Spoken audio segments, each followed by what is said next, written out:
चत्तारि मङ्गलम् अरहन्तमङ्गलं सिद्धमङ्गलं साहुमङ्गलं केवलिपण्णतो धम्मो मङ्गलं चत्तारि निवृत्तमम् अरहन्तनिवृत्तमं सिद्धनिवृत्तमं साहुनिवृत्तमं केवलिपण्णतो धम्मो निवृत्तमं चत्तारि शरणं प्रव्रजामि अरहन्त शरणं प्रव्रजामि सिद्ध शरणं प्रव्रजामि साहु शरणं प्रव्रजामि केवलिपण्णतो धम्मो शरणं प्रव्रजामि। परम पूज्य देवादिदेव तीर्थंकर श्री शांतिनाथ भगवान जिनवाणी माता की जय। आचार्य श्री गुरु विद्यासागर मुनिराज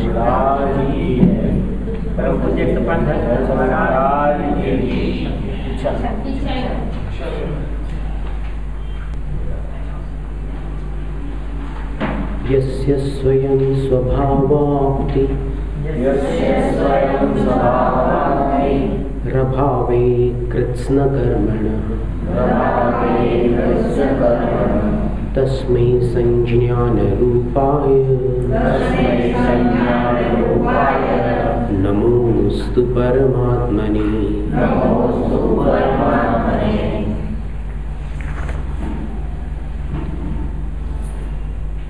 तो ध्यान के विषय में चार बातें ध्यान में रखने योग्य हैं। एक तो ध्यान क्या वस्तु है, फिर ध्यान करने वाला कौन हो सकता है, ध्याता, ध्यान ध्याता, ध्यान किसका करेगा, ध्येय का। तो ध्यान, ध्येय, ध्याता, और फिर उसका परिणाम क्या निकलेगा, उसको ध्यान फल कहते हैं। ये चार बातें हैं। ऐसे ही दान में भी होता है, दान, देय, दाता और दान फल, पूजा, पूज्य, पूजक और पूजा फल। तो यहाँ पर भी ध्यान का जो विषय आचार्य महाराज ने प्रारंभ किया है, उसमें इन बातों का ध्यान रखते हुए चलना है। सर्वप्रथम तो बतलाया कि ध्येय कौन है। तो ध्येय अपनी ही आत्मा है, और आत्मा के विशेषण भी दे दिए, स्वसंवेदन सुव्यक्त। वो अपने स्वसंवेदन अर्थात आत्मानुभव से सुव्यक्त है, भली प्रकार प्रकट है। और तनुमात्र शरीर के प्रमाण है, अर्थात शरीर की जितनी आकृति है उतना ही आकार जीव का है। निरत्यय, अत्यय से निष्क्रांत है, अर्थात अविनाशी है। अत्यय विनाश को कहते हैं, और निरत्यय का अर्थ है अविनाशी। काल की अपेक्षा अविनाशी हो गया, और भाव की अपेक्षा अत्यंत सौख्यवान, लोकालोक विलोकनः, अत्यंत सौख्यवान है, और लोक और अलोक का विलोकन दृष्टा है, अवलोकन करने वाला है। तो ये ध्येय हो गया। अब वो स्वसंवेदन क्या वस्तु है, इस पर कल अपन ने विस्तार नहीं किया, लेकिन इतना समझ लो कि आत्मानुभव नाम की एक प्रक्रिया है, अथवा आत्मानुभव नाम का एक ज्ञान है। सम्यक ज्ञान का ही एक भेद है। वो मति ज्ञान का भेद भी है और श्रुत ज्ञान का भेद भी है। श्रुतम मति पूर्वम द्व्यनेक द्वादश भेदम, तत्वार्थ सूत्र के प्रथम अध्याय में ये सूत्र आता है कि श्रुत ज्ञान जो होता है वो मति पूर्व होता है। पूर्वम कारण इत्यर्थ है, मति है कारण जिसका, ऐसा श्रुत ज्ञान होता है। यानी और ये बात निश्चित है कि कारण सदृशम ही कार्यम भवति, उपादान कारण सदृशम ही कार्यम भवति। ये भी एक न्याय है कि कारण जो होता है उसके अनुसार ही कार्य होता है। तो अगर मतिक ज्ञान स्वसंवेदनात्मक है तो श्रुतक ज्ञान भी स्वसंवेदन रूप होगा। स्वसंवेदन सुनने में थोड़ा नया शब्द हो तो अजीब लगता है, लेकिन स्वसंवेदन का अर्थ ही आत्मानुभव है। स्वानुभूति भी उसी का नाम है। अब इसमें शब्दार्थ अलग अलग नहीं है, शब्द अलग है, अर्थ तो सबके समान है। स्वसंवेदन कह लो, स्वसंवित्ति कह लो, स्त्रीलिंग में स्वसंवित्ति बन जाएगा। फिर स्वानुभव कह लो, स्वानुभूति कह लो, एक ही बात है। आत्मानुभव कह लो, आत्मानुभूति कह लो, एक अर्थवाची है। ये चारों शब्द एक ही अर्थ को लेकर के चलते हैं। तो वो जो ध्येय है आत्मा, वो कैसे प्रकट होता है, अर्थात अपने समझ में कैसे आता है? तो स्वानुभव से, मति और श्रुत ज्ञान से। तो पहले आत्मज्ञान हुआ, फिर ध्यान करने के लिए ध्याता बनना हो तो क्या करना होगा? रत्नत्रयधारी होना होगा।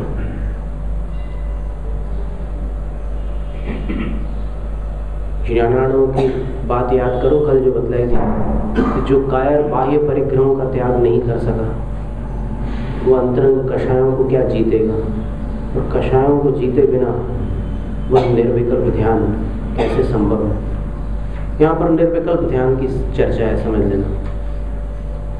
सविकल्प ध्यान तो सम्यक दृष्टि को भी होता है, जिसने व्रत नहीं धारण किए अथवा अणुव्रत धारण किए। लेकिन निर्विकल्प ध्यान जो होता है वो निष्परिग्रह, तीन गुप्तियों से गुप्त मन और इंद्रियों को वश में करने वाले शुद्धोपयोगी मुनिराजों को होता है।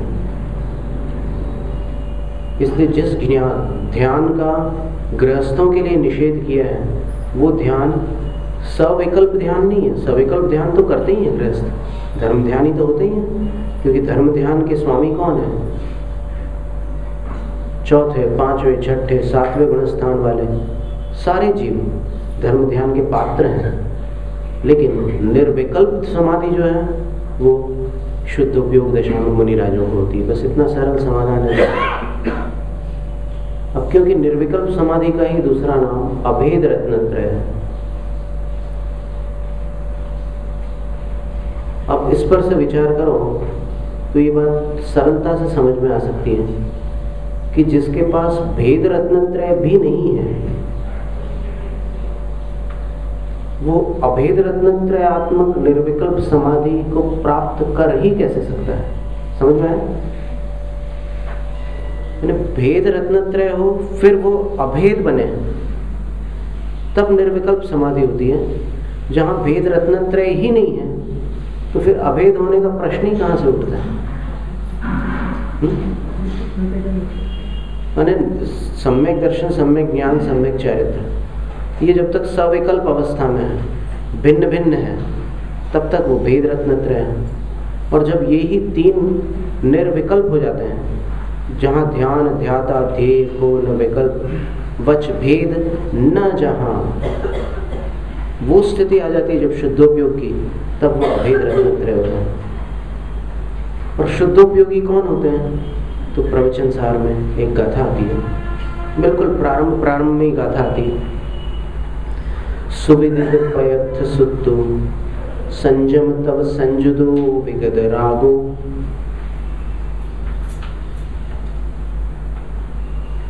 समणो समसुह दुखो भणिदो शुद्धो बुद्धि। श्रवण शुद्धोपयोगी कहे जाते हैं। कौन से श्रवण? सारे के सारे साधु शुद्धोपयोगी नहीं। बोले सुविदित पयथ सुत्तुम, भली प्रकार समझ लिया है पदार्थों का निरूपण करने वाले शास्त्र को जिन्होंने, यानी शास्त्रों का सार जिनके हृदय में समा चुका है, ऐसे श्रवण। सारे श्रवण नहीं। और कैसे? संयम तब संयुत हो, संयम और तप से संयुत हो, संयम और तप से रहित श्रवण नहीं। और कैसे? विगत रागो, जिनका राग विगत हो चुका है, अर्थात जो वीत राग दशा में पहुंच चुके हैं, ऐसे श्रवण, सराग श्रवण नहीं। और एक विशेषण और दे दिया, सम सुख दुखो, जिनके लिए सुख और दुख दोनों एक बराबर हो चुके हैं। बहुत बड़ी बात है। बोलने के लिए तो जीभ जरा सी तलवा पर चला दी और फिर उच्चारण हो गया, पर सुख और दुख जिनके लिए बराबर हो जाए वो कोई मामूली हस्ती नहीं हो सकते। वो धरती पर इन्हें गिने प्राणी ही होते हैं। ऐसे महाश्रमण, सुख और दुख जिनके लिए समान है, ऐसे श्रवण शुद्ध उपयोगी होते हैं। इसलिए यहाँ पर एक बात समझ लेना कि ये जो स्वसंवेदन है, ये स्वसंवेदन एक निर्विकल्प भी होता है, दूसरा सविकल्प भी होता है। सविकल्प स्वसंवेदन और निर्विकल्प स्वसंवेदन। फिर सराग स्वसंवेदन और वीतराग स्वसंवेदन, ऐसे भी उसके दो भेद हैं। तो वीतराग निर्विकल्प स्वसंवेदन का नाम ही शुद्ध उपयोग है। उस अपेक्षा से कहो तो आत्मानुभव गृहस्थों को नहीं हो सकता। कौन सा वाला आत्मानुभव? वीतराग निर्विकल्प आत्मानुभव गृहस्थों को नहीं हो सकता। लेकिन सराग भी नहीं हो सकता क्या? ऐसा अगर कहोगे तो फिर आगम से बात आ जाएगी। क्योंकि आगम में आचार्य जयसेन स्वामी ने प्रवचन सार की टीका में, तात्पर्य वृत्ति में और पंचास्तिकाय की टीका में भी, दोनों ग्रंथों में चतुर्थ गुण स्थान में भी स्वसंवेदन स्वीकार किया है। यानी असंयत सम्यक दृष्टि को भी स्वसंवेदन हो सकता है, पर वो सविकल्प होगा और सराग होगा। बस इतना ध्यान रखना है। कोई झगड़े की बात ही नहीं है, सरल है बिल्कुल। इतना सुंदर वर्गीकरण संसार में कहाँ मिलेगा आपको, जितना जैनाचार्यों ने वर्गीकरण किया। क्लासिफिकेशन जो है उसमें ये सब मास्टर्स थे, मतलब टॉप लेवल के उच्च कोटि के विद्वान थे सारे जैनाचार्य। इतना सुंदर वर्गीकरण किया उन्होंने, तो कहीं कोई झगड़े की बात ही नहीं है। अब देखिए 30-30, 50-50 साल से विवाद चल रहा है कि गृहस्थों को आत्मानुभव नहीं होता, और वो एक पक्ष कहता है कि गृहस्थों को जरूर होता है, और दूसरा पक्ष कहता है कि नहीं, सिर्फ मुनियों को होता है, और वो भी 7वें गुणस्थान में। तो फिर उसमें झगड़े की क्या बात है? आत्मानुभव की श्रेणियां समझ लो ना। सविकल्प, सराग, स्वसंवेदन, उस निर्विकल्प समाधि में होगा क्या? नहीं होगा। और जब तक निर्विकल्प दशा नहीं है तब तक क्या वीतराग निर्विकल्प स्वसंवेदन होगा? नहीं होगा। तो इतना सरल समाधान है उसका। तो स्वसंवेदन के दोनों भेद देख लो। वैसे तो प्रवचन सार की टीका में आचार्य अमृतचंद्र स्वामी ने 237वीं गाथा की टीका में लिखा है, नहीं आगमेणी, गाथा तो यही है आचार्य कुंदकुंद स्वामी की, नहीं आगमेण सिज्जति सद्धरणम यदि न होती अथेसु सद्ध माणु अट्ठे असंजदो बाण निब्बादी। आगम से सिद्धि को प्राप्त नहीं हो सकते यदि आगम में कहे हुए पदार्थ पर श्रद्धा न हो। और पदार्थों पर श्रद्धा न होते हुए भी यदि संयम न हो तो भी सिद्ध नहीं हो सकते। मैंने दो बातें बताई कि सिद्ध कौन कौन नहीं हो सकते। एक तो वो नहीं हो सकते जो साधु हैं, आगम के ज्ञाता है, लेकिन श्रद्धालु नहीं है, तो वो सिद्ध नहीं हो सकते। और दूसरे वो कि जो श्रद्धालु है लेकिन संयमी नहीं है। आगम में कथित पदार्थों पर श्रद्धा है लेकिन संयम नहीं है, तो भी सिद्ध नहीं हो सकते। ततः सिद्धम, उससे सिद्ध हुआ कि स्वतंत्र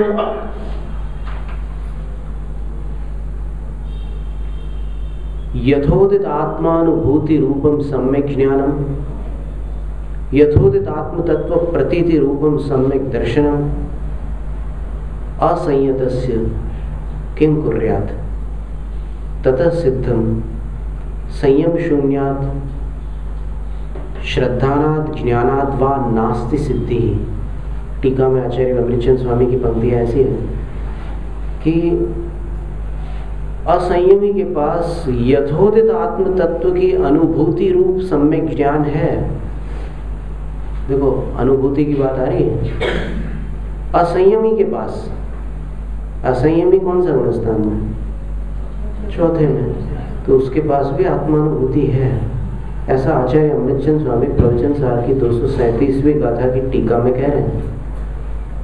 और यथोदित आत्म तत्व प्रतीति रूपम श्रद्धानम, और जैसा जिनेंद्र भगवान ने आत्मस्वरूप बतलाया है उसकी प्रतीति रूप अर्थात विश्वास रूप उसके पास श्रद्धान भी है, लेकिन संयम नहीं है तो सिद्धि नहीं हो सकती। इसका अर्थ ये हुआ कि आत्मानुभूति का निषेध नहीं है।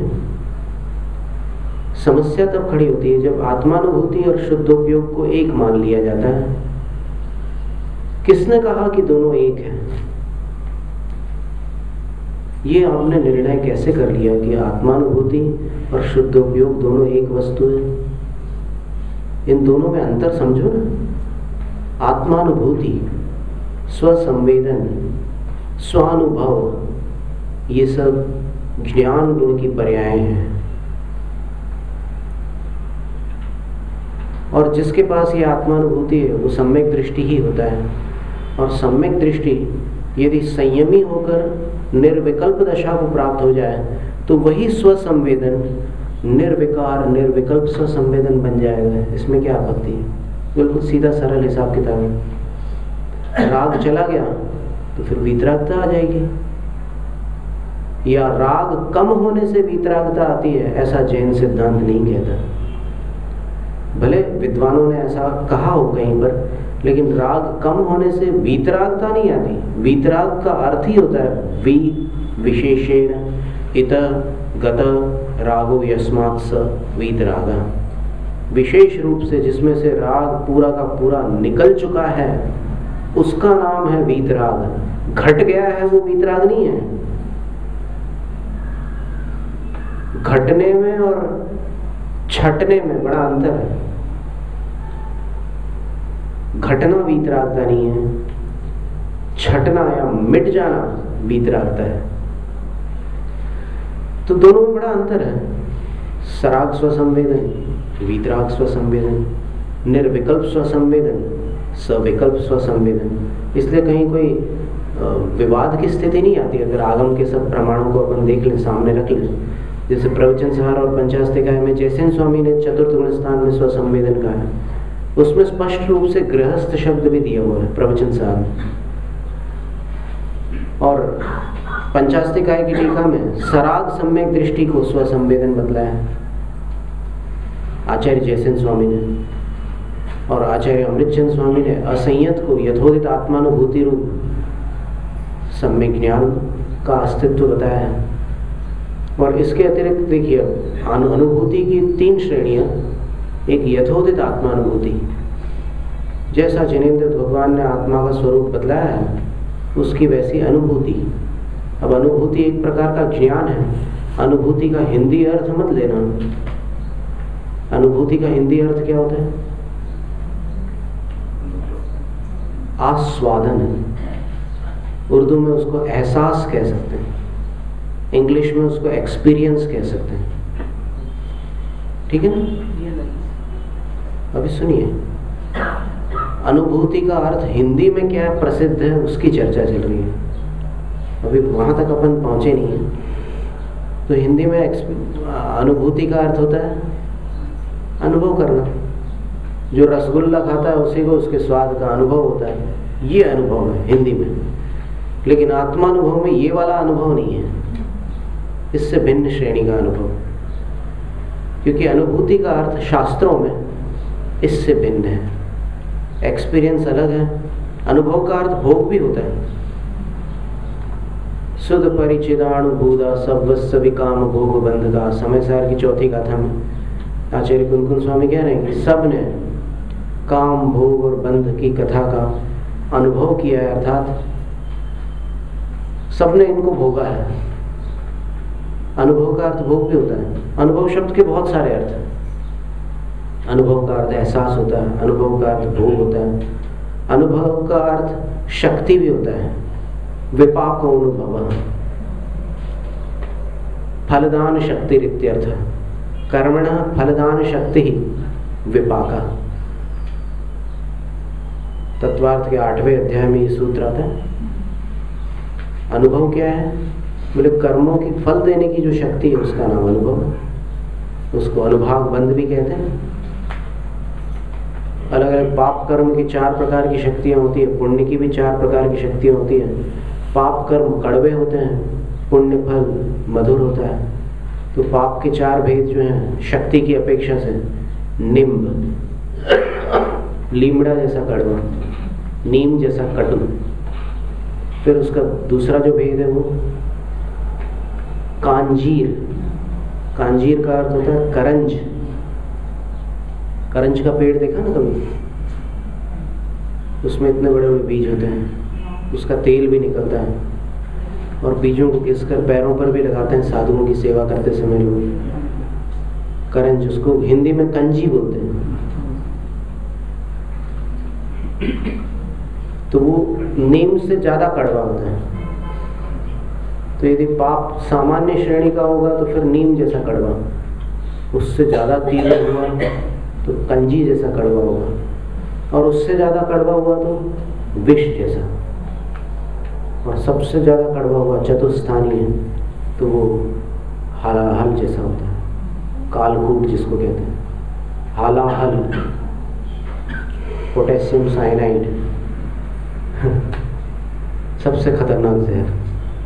कोई उसका स्वाद बता नहीं पाया, बताते बताते ही मर गया, इतना खतरनाक विष। तो पापों की भी ऐसी 4 श्रेणियां होती है अनुभाग की अपेक्षा से, और पुण्य की भी 4 श्रेणियां होती है। गुड़, शर्करा,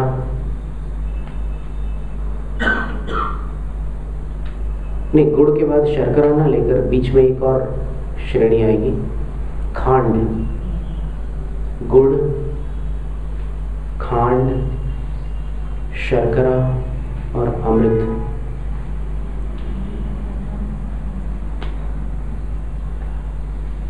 ये 4 प्रकार के पुण्य होते हैं शक्ति की अपेक्षा। इसका नाम भी अनुभव है।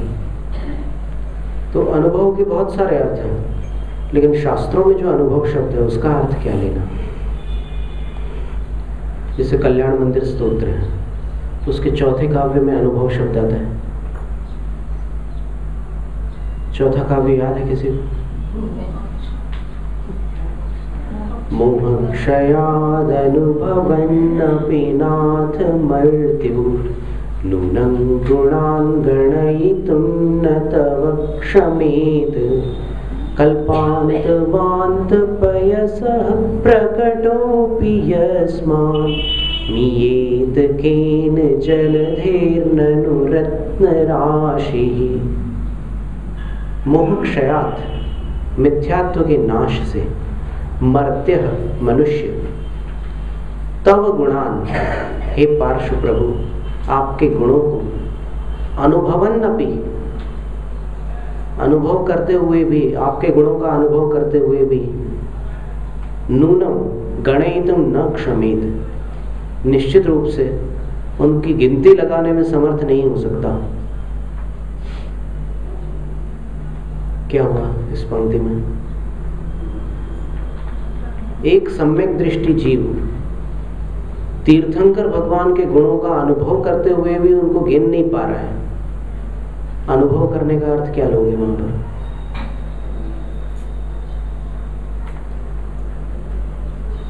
एक्सपीरियंस।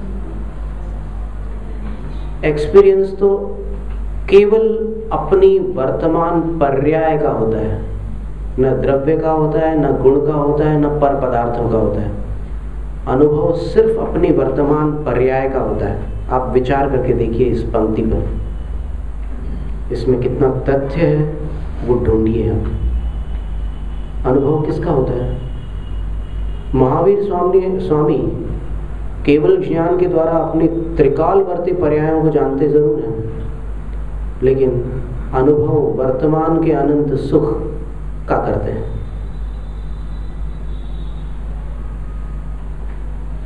ग्यारह भव पूर्व जब वो नरक में थे, वहां के दुखों को क्या भगवान जानते नहीं? अवश्य जानते हैं, लेकिन क्या उसका अनुभव करते हैं? नहीं करते। क्यों? उन्हीं की तो पर्याय थी वो, नारक पर्याय। उन्हीं ने तो वो सब दुख भोगा था, अभी नहीं भोग रहे, क्योंकि अनुभव अतीत का नहीं होता, अतीत की स्मृति होती है, ज्ञान होता है। अनागत का अनुमान होता है, चिंता होती है, लेकिन अनुभव वर्तमान का ही होता है। और वर्तमान में भी अनुभव किसका होता है? अपनी पर्याय का, द्रव्य और गुण का नहीं होता है। और उस अपेक्षा से अपन कह सकते हैं कि पर्याय के मुख से, पर्याय के माध्यम से द्रव्य गुण का अनुभव हो रहा है। इनडायरेक्ट कह सकते हैं, लेकिन साक्षात जो अनुभव होता है वो अपनी पर्याय का ही होता है। लड्डू खाते समय लड्डू के स्वाद का अनुभव होता है, या उस स्वाद को ज्ञान ने जाना है, उस ज्ञान का अनुभव होता है? ज्ञान का अनुभव होता है, लड्डू का अनुभव नहीं होता। भोग लड्डू का नहीं है, भोग उस लड्डू के स्वाद का है। स्वाद वो भी जो ज्ञान में आया हुआ स्वाद है उसका, उसके अंदर जो स्वाद है, उसका जो रस गुण है, उसका अनुभव नहीं है। उस रस गुण को अपने उद्घाटित ज्ञान में जानने की शक्ति थी, तो उसने अपनी शक्ति से उसके रस को पहचान लिया, जान लिया। उस जाने हुए रस में अपन ने राग किया, या हाँ बहुत अच्छा रहा, ये भोग कहलाता है। भोग पर वस्तु का नहीं होता, भोग भी अपने ही अंदर सब चलता रहता है।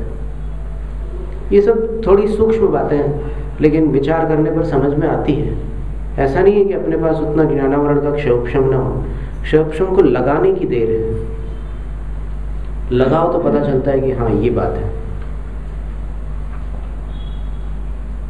तो आत्मानुभव में कौन सा अनुभव लेंगे?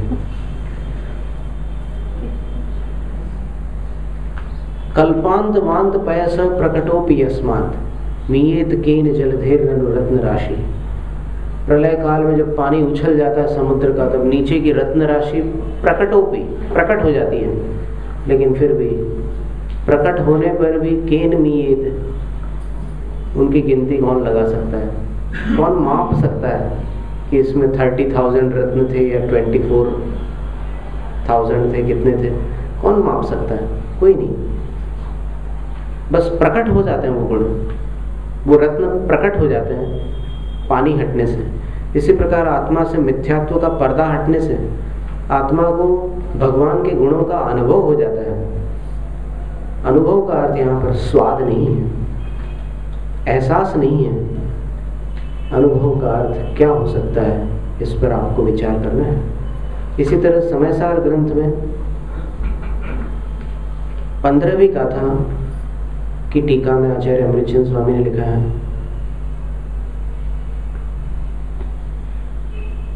कि एक कमलिनी है, यानी कमल बड़ा होता है, कमलिनी छोटी आकृति की होती है। उसके पत्ते पानी को छू रहे हैं, लेकिन छूते हुए भी पानी को ग्रहण नहीं कर रहे हैं। कमलिनी के पत्तों पर पानी चिपक नहीं सकता, कमल के पत्तों पर भी नहीं चिपकता। तो फिर आचार्य कहते हैं कि ये पत्ते पानी को छू रहे हैं, उस अपेक्षा से अनुभव करने पर वो स्पर्श यथार्थ है, लेकिन पानी को न छूने वाले स्वभाव की अपेक्षा से उस पत्ते का अनुभव करने पर वो स्पर्श अभूतार्थम, अयथार्थ है, असत्य है। वो पत्ता छू ही नहीं रहा है, पानी को छूते हुए भी नहीं छू रहा है। तो छूते हुए भी, इसको अगर आप देखोगे तो छूते हुए ये यथार्थ है, लेकिन नहीं छू रहा है इसको देखोगे तो फिर अयथार्थ है। पर वहां पर उन्होंने अनुभव शब्द लिखा है। तो कमलिनी का पत्ता जो है वो अपना निज द्रव्य है या पर द्रव्य है? कमलिनी का पत्ता आत्मा है या आत्मा से पर है? पर है, बिल्कुल प्रकट रूप से पर है। लेकिन फिर भी वहां पर अनुभव शब्द का प्रयोग किया है। इसका अर्थ ये हुआ कि ये जो अनुभव है, चाहे वो जिनेंद्र के गुणों का हो, चाहे कमलिनी के पत्ते के स्वभाव का हो, या उसके उस स्पर्श का हो, ये सब एहसास रूप अनुभव नहीं है। ये अनुभव पहचान रूप अनुभव है। पहचान, ज्ञान, एहसास, पहचान, इनमें थोड़ा थोड़ा अंतर है सब ज्ञान के ही भेद। तुम्हारी उनसे जान पहचान है क्या? अब जैसे प्रधानमंत्री को आप सब जानते हो लेकिन पहचानते नहीं हो। उनसे पहचान है क्या आपकी? किसी की हो भी सकती है, ऐसा हम सर्वथा निषेध नहीं करते, लेकिन अधिकांश लोग जानते हैं, पहचानते नहीं हैं। इसी प्रकार आत्मा को जानने वाले बहुत लोग हैं, लेकिन आत्मा को पहचानने वाले कितने लोग हैं? पहचानने वाले ही आत्मानुभवी कहलाते हैं।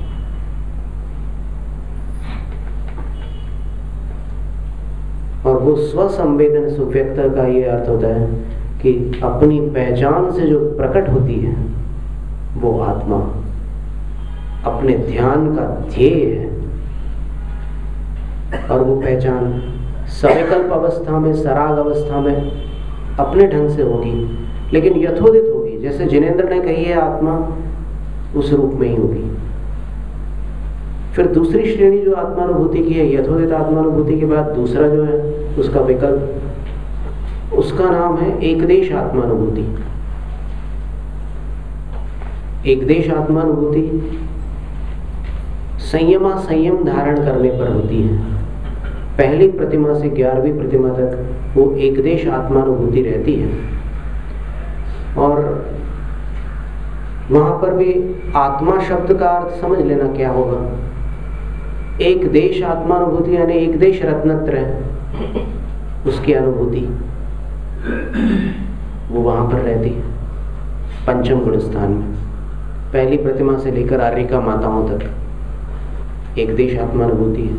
ये बात कहाँ आती है, कौन से शास्त्र में आती है? तो आचार्य देवसेन स्वामी द्वारा रचित 5वीं शताब्दी का एक ग्रंथ है तत्वसार, उसकी जो दूसरी गाथा है उसकी टीका में आता है ये विवेचन कि पंचम गुण स्थान में एकदेश आत्मानुभूति होती है। फिर तीसरी आत्मानुभूति कौन सी है? तो वो निर्विकल्प समाधि में होने वाली, शुद्धोपयोगी मुनिराज को होने वाली शुद्ध आत्मानुभूति है।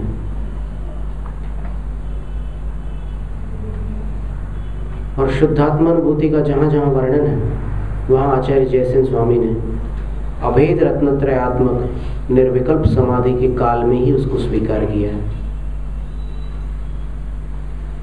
उसी का नाम वीतराग चारित्र है, उसी का नाम निर्विकल्प स्वसंवेदन है, उसी का नाम शुद्धोपयोग है, उसी का नाम परम ब्रह्म स्वरूप है। ऐसे बहुत सारे शब्द दिए, द्रव्य संग्रह में भी दिए हैं और आचार्य जयसेन स्वामी ने भी अपने ग्रंथों में उसको लिया है। तो अब इसमें अब जब आत्मानुभूति की 3 श्रेणियां हो गई तो अब तो कोई झगड़ा बचा नहीं, बिल्कुल सीधा सरल समाधान हो गया कि आत्मा की जिसको पहचान है वो आत्मानुभवी सम्यक ज्ञानी जीव है, सम्यक दृष्टि जीव है। और उसकी पहचान होने पर कई चिन्ह बाहर में प्रकट भी होते हैं। एकदम सर्वगम्य चिन्ह नहीं होते, लेकिन फिर भी आचार्य कुंदकुन स्वामी ने चारित्र पहुड़ में 2 गाथाएं दी हैं जिसमें उन्होंने लिखा है कि एक सम्यक्त्व का आराधक दूसरे सम्यक दृष्टि को इन 8 चिन्हों से पहचान सकता है। यानी जिसको ये सम्यक ज्ञान हो जाएगा, आत्मानुभव हो जाएगा, सम्यक दर्शन हो जाएगा, उसमें कुछ ऐसी बातें हैं जो एक मिथ्या दृष्टि में नहीं मिल सकती, उसमें मिलेगी। और वो भी सम्यक दृष्टि देखेगा तो दिखेगी, हर किसी को नहीं दिखेगी। वो कौन सी बातें हैं? वत्सल्यं विनयेन अणुकंपायै सुदानदच्छायै मग्ध गुण संसनाई अवगुहण रखणाई ए लखणी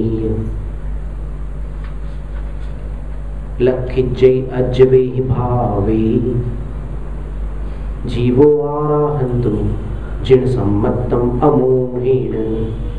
ये दो गाथाएं चारित्र पावड़ की। इसका अर्थ है कि जो स्वयं मिथ्यात्व से रहित है वो किसी अन्य सम्यक्त्व के आराधक जीव को इन 8 चिन्हों से पहचान सकता है। ये 8 चिन्ह कौन से हैं? तो इनमें 8 चिन्हों में कुछ तो सम्यक्त्व के अंग हैं और बाकी अंग नहीं है। मतलब ये हुआ कि सिर्फ अंगों से सम्यक दृष्टि की पहचान नहीं होती, अंगों के अतिरिक्त भी कोई गुण हो सकता है जिससे सम्यक दृष्टि को सम्यक दृष्टि पहचान लेता है। ये बाह्य चिन्ह है। सूक्ष्मता देखेंगे तो फिर सूक्ष्मता से तो फिर प्रत्यक्ष ज्ञानी ही जान सकते हैं कि अमुक जीव का अमुक गुण स्थान है। तो इन चिन्हों को देखिए आप। वत्सल्यम वात्सल्य, सम्यक दृष्टि का जो वात्सल्य है वो सम्यक दृष्टि अलग से पहचान लेता है कि ऐसा वात्सल्य कुछ अलग श्रेणी का वात्सल्य है। ये ऐसा वात्सल्य सम्यक दृष्टि में संभावित है। फिर दूसरा है विनय वात्सल्य। देखो पहले ही 2 गुण वात्सल्य और विनय बतला रहे हैं। विनय, ऐसी विनय है। देखो जिनेंद्र वर्णी जी सल्लेखना के समय बिल्कुल क्षीण शरीरी थे, पसलियां दिखती थी उनकी, त्वचा के नीचे से पूरी पसलियां दिखती थी और एक फेफड़ा तो था ही नहीं उनका। मई महीने में उनकी सल्लेखना हुई थी, ईसरी में 24 मई को उनकी सल्लेखना हुई थी और 12 अप्रैल से वो क्रम शुरू हुआ था। उनको क्षुल्लक दीक्षा देकर आचार्य ने उनका नाम क्षुल्लक सिद्धांत सागर जी रखा था। वो जैनेन्द्र सिद्धांत कोश का संग्रह उन्होंने किया तो उन्होंने उस पर से उनका नाम सिद्धांत सागर रखा था। तो इतनी क्षीण अवस्था में भी वो प्रत्येक एलक के कमरे में जाकर के उनको इच्छाकार करते थे।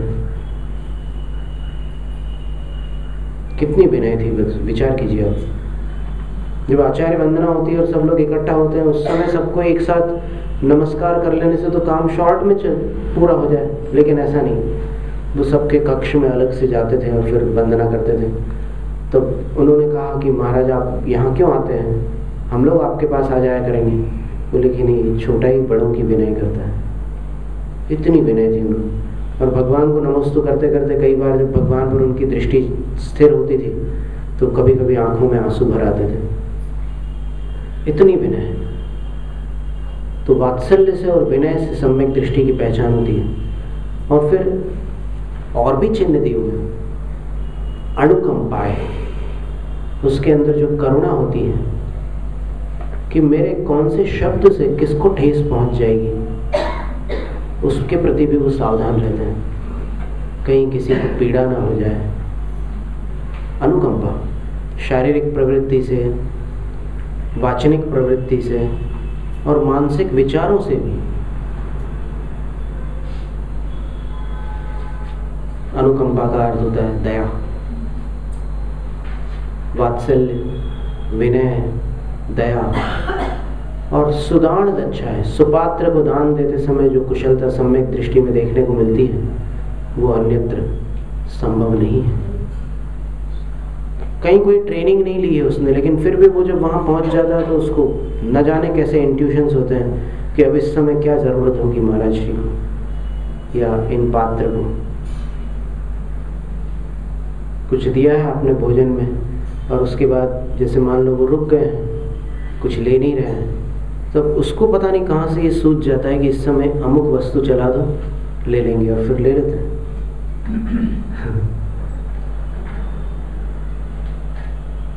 सुपात्र दान की जो कुशलता है वो सम्यक दृष्टि में कुछ अलग प्रकार की होती है। उस कुशलता को देखकर दूसरा सम्यक दृष्टि पहचान लेता है कि ये सम्यक दृष्टि होगा। ये 4 हो गए। फिर 5वां बड़ा सुंदर चिन्ह बताया, लक्षण बतलाया, मक्क गुण संसणाए, मोक्ष मार्ग के गुणों की प्रशंसा। जब सम्यक दृष्टि करता है तो दूसरा सम्यक दृष्टि पहचान लेता है कि ऐसी प्रशंसा करने वाला निश्चित ही सम्यक दृष्टि, ये मिथ्या दृष्टि हो नहीं सकता। मग्ग गुण संसराय। फिर अवगूहण, व्रतियों के या धार्मिकों के दोषों को कैसे ढांकना, प्रकट न होने देना, ये कुशलता जो सम्यक दृष्टि में होती है वो मिथ्या दृष्टि में नहीं होती। ये भी एक पहचानने का तरीका है सम्यक दृष्टि में, उपगूहन। और रखना ये, और फिर वो गिरते हुए की कैसे रक्षा करता है वो देखने से भी समझ में आता है कि ये सम्यक दृष्टि जीवों। स्थितिकरण कितने हो गए? और अंतिम है उसकी सरलता, उसका भोलापन, उसके सीधेपन को देख करके भी दूसरा सम्यक दृष्टि समझ लेता है कि ये सरलता तो सम्यक दृष्टि की है। तो ये घटना सम्यक दर्शन होने पर घटित होती है। आत्मानुभव की चर्चाएं, वार्ताएं अलग वस्तु हैं, और होने के बाद ये जो 8 चिन्ह प्रकट होते हैं, ये चिन्ह अलग वस्तु है। बातों से काम नहीं चलता। जब अंदर से वो पहचान होती है आत्मा की, तब ये सहज होती है। इन चिन्हों को अगर आप सिद्ध करना चाहोगे तो बहुत टेढ़ा रास्ता है। समझ में आ रहा है आपको कुछ क्या बोलना चाह रहे हैं? मतलब मैं सम्यक दृष्टि हूं या नहीं ये तो पता नहीं, लेकिन इन 8 चिन्हों को मैं अच्छी तरह से साध लूं तो किसी सम्यक दृष्टि को मैं सम्यक दृष्टि लगूंगा। अरे लगने से क्या फर्क पड़ने वाला, होना जरूरी है, लगने से कुछ नहीं होने वाला। और आप साधना चाहोगे तो भी वो सधेगा नहीं, क्योंकि वो चीज अंदर से सधने वाली है, बाहर से कैसे सिद्ध हो सकती है। तो इस तरह स्वसंवेदन सुव्यक्त है, एक ही शब्द पर बहुत लंबा विवेचन है। और इस शब्द को लेकर के जब विवाद होते हैं तब ऐसा लगता है कि विवाद करने वाले को है कि नहीं है स्वसंवेदन। रही मन बात अगम्य की, कहन सुनन की नाई, जो जानत सो कहत नहीं, कहत सो जानत नाही। कहने सुनने की बात नहीं, इसमें विवाद संवाद करने की कोई आवश्यकता नहीं है। जो पहचान लेता है आत्मा को, बस वो पहचान कर अपने आप में ही तसल्ली को प्राप्त हो जाता है। वो किसी से विवाद करने नहीं बैठता। अब किसी के मानने न मानने से सत्य को क्या अंतर पड़ता है? सत्य तो सत्य ही रहेगा, चाहे कोई माने या न माने। सत्य तो अप्रभावित है किसी की मान्यता से। उसकी मान्यता अगर सत्य को स्वीकार कर ले तो सत्य से प्रभावित मान्यता सम्यक दर्शन बन सकती है।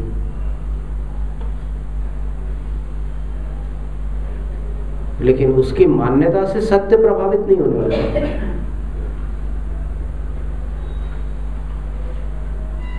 सम्यक दृष्टि यथार्थ श्रद्धान होता है, इसलिए होता है सम्यक दृष्टि।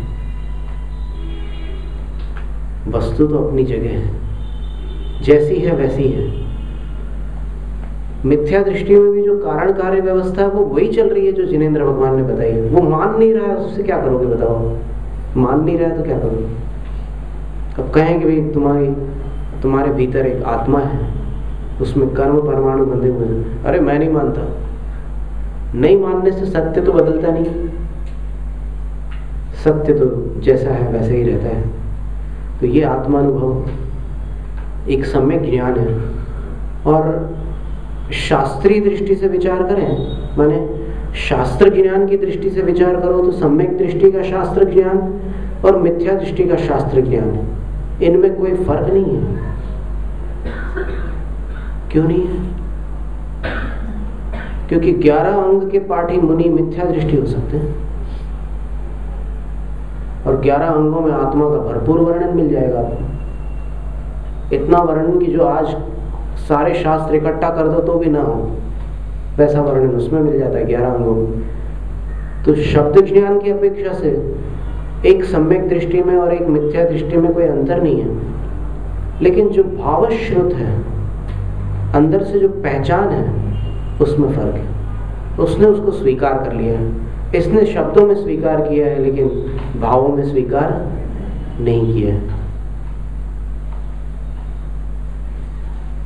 तो इस तरह ध्यान, ध्याता, ध्येय और ध्यान का जो फल है उसकी जहां पर बात आती है तो उसके लिए आचार्य पूज्यपाद स्वामी एक श्लोक कह रहे हैं, 24वां श्लोक है।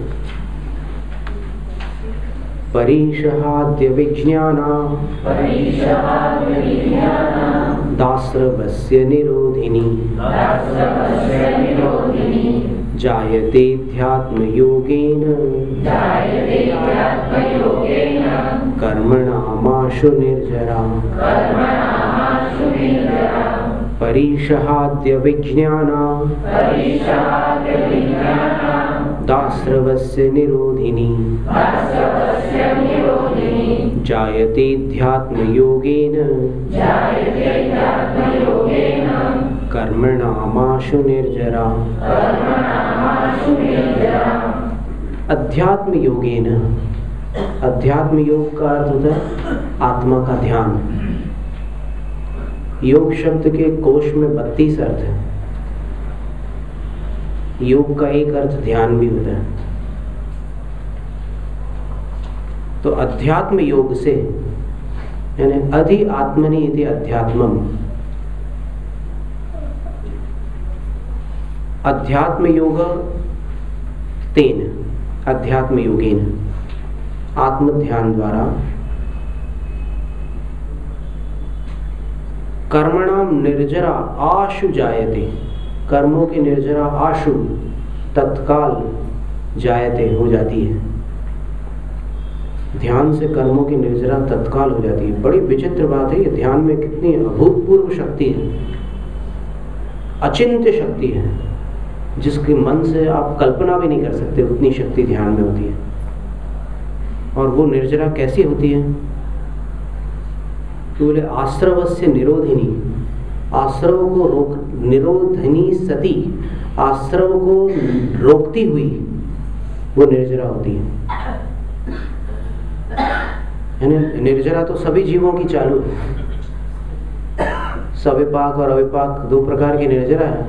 तो सविपाक निर्जरा तो सभी को चल रही है, लेकिन उसमें आश्रव कहाँ रुका हुआ है?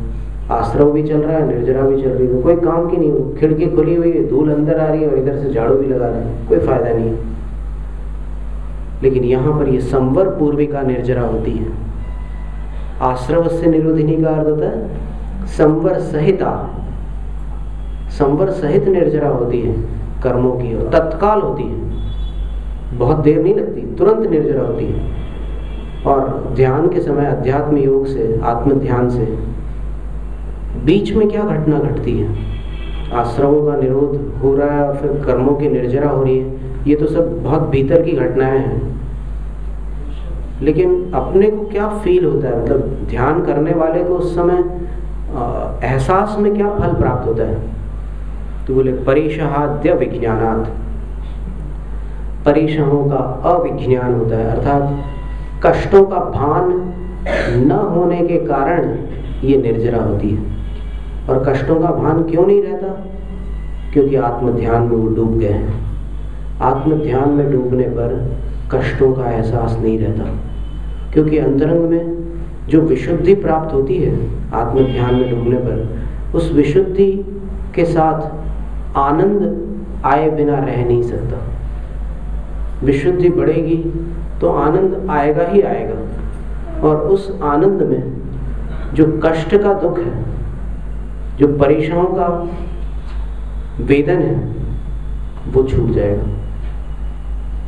यानी सिर पर सिगड़ी जल रही है गजकुमार महामुनिराज की, लेकिन फिर भी वो शुक्ल ध्यान में डूबे हुए हैं। कितनी अद्भुत शक्ति है उस, कितनी स्थिरता है। गजकुमार मुनि की कथा सुनी है ना आपने?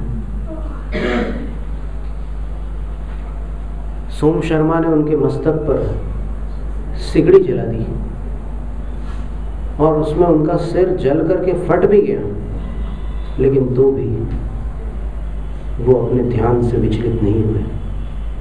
धवला की 13वीं पुस्तक में शुक्ल ध्यान के विषय में लिखा है कि जब मुनिराज शुक्ल ध्यान में लीन होते हैं तब उनके शरीर को यदि बसूले से छील दिया जाए, जो लकड़ी छीलने वाला एक यंत्र होता है ना, बढ़ई के पास, सुथार के पास रंधा, उसमें बताया है, गाथा में, मूल गाथा में लिखा हुआ है, उत्तम च करके कोई गाथा है कि रंधे से यदि उन मुनि के शरीर को पूरा छील डाले तो भी उनको पता नहीं चलता कि क्या हुआ, ऐसे ध्यान में डूबे रहते हैं। अथवा दूसरा दृष्टांत दिया है कि उन मुनिराज को अगर अग्नि में डाल दिया जाए धधकते अंगारों में तो भी उनको कोई भान नहीं रहता।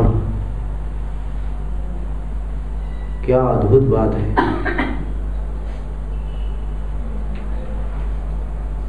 तो परिशः आदि का अविज्ञान, परिशः आदि शब्द से उपसर्ग ले लेना, इनका और उपसर्ग के अतिरिक्त अंतराय भी हो जाते हैं। कई बार साधुओं को कई बार अंतराय होते हैं। ग्रीष्म काल में केशलोंच किया और दूसरे दिन पानी नहीं ले पाए, आहार हुआ लेकिन पानी लेते समय अंतराय आ गया, फिर तीसरे दिन फिर अंतराय हो जाए, ऐसी स्थितियां बन सकती हैं। पर ध्यान का अभ्यास करते रहने से उनका भान नहीं रह जाता। कुछ भी हो जाए कोई मतलब नहीं उससे। जैसे धन्य कुमार मुनि थे, उनको 9 महीनों तक अंतराय हुए थे। एक भी दिन ऐसा नहीं गया जिस दिन आहार के लिए वो उठे हो और अंतराय न हुआ हो। लगातार 9 महीने तक अंतराय हुए और फिर वो शरीर पूरा सूख कर कांटा हो गया। और जब वो वृक्ष के नीचे ध्यान में स्थित थे तब राजा ब्रह्मदत्त शिकार खेलने के लिए निकला और ऐसे उनकी नजर पड़ गई मुनि पर और फिर चला गया वो जंगल में, पर शिकार हाथ नहीं लगा। लौटते समय उसने मुनि को देखकर यही विचार किया कि इसके कारण मेरा आज अपशकुन हुआ है, मुझे शिकार न मिलने का कारण इसका दर्शन है। और फिर उसने अपने तरकश के सारे बाण उन मुनिराज पर छोड़े। मुनिराज का शरीर पूरा छलनी हो गया, लेकिन उन्होंने रंच मात्र भी उस उपसर्ग पर ध्यान न देते हुए अध्यात्म योग में ही अपने आप को स्थिर रखा। और अंतर मुहूर्त में, ये नेमिनाथ भगवान के तीर्थ शासन काल की सत्य घटना है, अंतर मुहूर्त में उन्होंने घातिया और अघातिया कर्मों का क्षय करके निर्वाण धाम को प्राप्त कर लिया। कौन शत्रु है? इतना बड़ा उपसर्ग करने वाला भी उनके लिए जब शत्रु नहीं था तो फिर अपने लिए कौन शत्रु है? कितनी कषाय करते हैं अपन। और वो महामुनि कषायों को जीत कर निर्विकल्प समाधि में, उनको भान भी नहीं रहता कि कौन क्या कर रहा है। और फिर वो जब उसमें लीन हो जाते हैं, अंतकृत केवली, जो 10 अंतकृत केवली हैं उनमें 3 तो पांडव है। नेमिनाथ भगवान के काल में जो 10 केवली हुए ना अंतकृत, हर तीर्थंकर के काल में होते हैं। बहुत घोर उपसर्ग सहन करके उसी अंतर्मुहूर्त में निर्वाण को प्राप्त कर लेते हैं, केवल ज्ञान को भी प्राप्त करके। तो उनमें युधिष्ठिर, भीम, अर्जुन, ये महामुनि, शत्रुंजय से जिन्होंने घोर उपसर्ग को जीता। जब दुर्योधन से लड़े थे तब तो दुर्योधन शत्रु था, लेकिन अब दुर्योधन का भांजा कुर्यवर मुनि अवस्था में उन 5 महामुनियों के शरीर में जब लोहे के तपे हुए आभूषण पहना रहा है, मुकुट, बाजूबंद, कड़ा, अंगूठियां, हार, तो वो लाल लाल जलता हुआ लोहा बिल्कुल धधकता हुआ अंगार में तपा हुआ, उस पूरी वेदना को शांत चित्त होकर के सहन कर रहे हैं कि हमारा कोई शत्रु नहीं है, हम कर्म को जीतने निकले हैं, हम इसको क्षमा करते हैं। कुर्यवर को क्षमा कर दिया उन्होंने, और फिर 3 तो केवल ज्ञान और मोक्ष को प्राप्त हो गया और 2 सर्वार्थ सिद्धि चले गए। परीक्षाओं का भान नहीं रहता, बहुत कष्ट हो रहा है लेकिन फिर भी उस तरफ ध्यान ही नहीं है, तो वो अपनी विशुद्धि के आनंद में चले जाते हैं।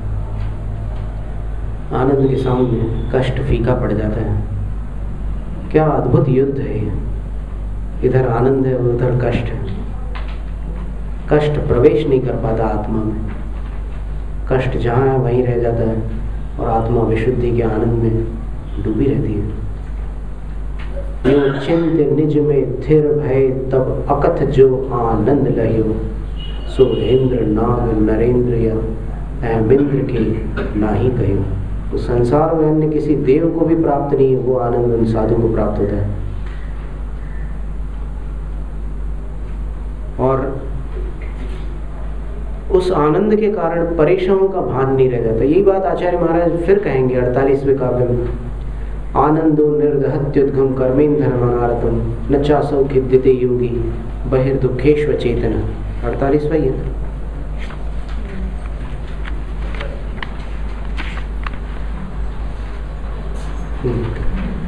तो वो ध्यान के आनंद को प्राप्त होते हैं।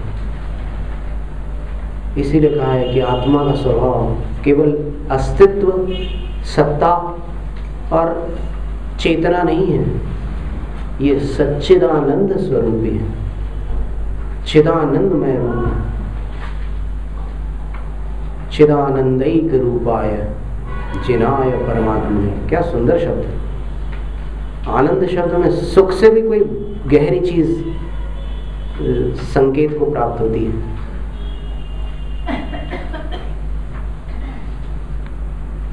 तो कर्मों की निर्जरा तत्काल हो जाती है और जन्मों के कर्म ध्यान से अंतर मुहूर्त में नष्ट हो जाते हैं। आप सोचिए, चिलाते पुत्र मुनि का दृष्टांत याद है ना आपको?